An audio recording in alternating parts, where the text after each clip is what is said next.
Незаконска и неуставна е категоризацијата на населението на резидентно и нерезидентно, методологија што се применуваше на пописот во 2021 година.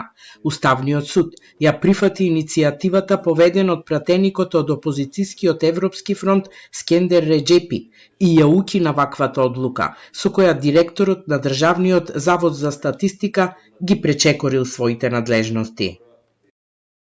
Уставниот суд оцени дека директорот на Државниот завод за статистика ги пречекорил своите надлежности и со подзаконски акт, методологијата, извршил категоризирање на резидентно и нерезидентно население, зашто нема законско овластување, бидејќи законот за попис на населението, домаќинствата и становите во Република Северна Македонија 2021 година не предвидува категоризација на населението да се разработи со подзаконски акт. На пописот во 2021 година беа преброени 1.836.713 лица како резидентно население, а како нерезидентно население, односно оние граѓани што се повеќе од 12 месеци во странство, беа попишани 260.606 лица. Поради фактот што станува збор за укинувачка, а не поништувачка одлука, судот напоменува дека одлуката ќе се применува од моментот кога ќе биде објавена